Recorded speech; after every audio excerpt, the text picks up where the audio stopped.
Shalom Obracha, mes chers amis. Aujourd'hui, c'est la petite du Divrei Haim de Tzens. Peut-être vous avez entendu parler de ce Tzens là, de Natania. C'est une Ezor qui est dans Natania. Et c'est le Divrei Haim, c'est une chassidoute. Il faut savoir qu'il y a plusieurs petits-enfants. Donc le Kloisenburg, le Klois Rebbe, lui, c'est lui qui a fait Tzens. Maintenant, d'où est-ce qu'elle est sa force? Son arrière-grand-père était le Rav là-bas en Russie et ils l'ont nommé Rav de la ville, mais il a commencé à devenir un Admour en plein milieu de sa vie. Maintenant, lui, il avait quelque chose d'extraordinaire. C'est des gens qui ont été Moser Nefesh extraordinaires et vous voyez quels sont les fruits. Aujourd'hui, à Natania, vous avez un hôpital, l'Aniado, une ville entière, 850 familles de chassidim qui sont autour et beaucoup de, comment on appelle ça, de peilout dans cet endroit-là. Maintenant, d'où est-ce qu'elle vient, cette force-là des enfants? Il faut savoir que la force des enfants, elle vient souvent des parents. Voici deux histoires extraordinaires. Il y avait une fois le Divrei Chaim, donc il est né en 1790. Divrei Chaim, il était chez lui à la maison et sa femme, elle vient le voir. Elle dit: écoute, regarde, d'habitude, tu as l'habitude de donner plein d'argent aux pauvres. Et la femme d'un tel, un pauvre que tu aides, eh bien, elle m'a devancé, elle a pris le poisson qui était plus cher que moi. Alors que c'est toi qui l'aides pour acheter le poisson, comment c'est possible? Bon, le Rav Divrei Chaim, il n'a rien dit.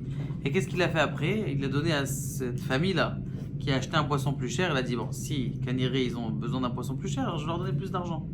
Il a, comment on appelle ça, il a réagi différemment que ce que les gens ont dit: attends, c'est moi qui lui donne, pourquoi il me prend?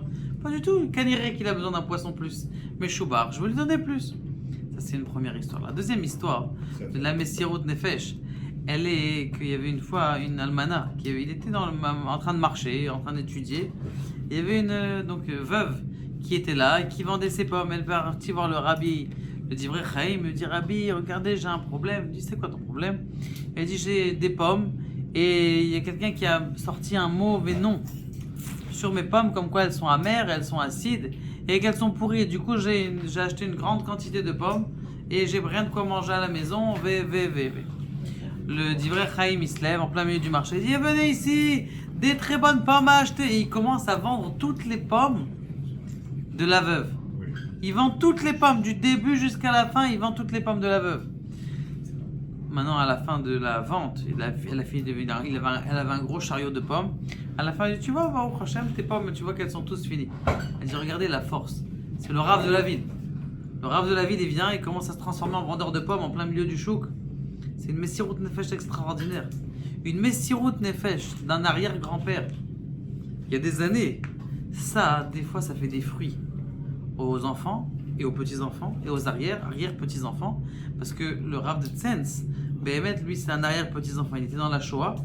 Et après la Shoah, il a dit: la majorité, toute ma force, c'est d'aider. Il avait 9 enfants dans la Shoah.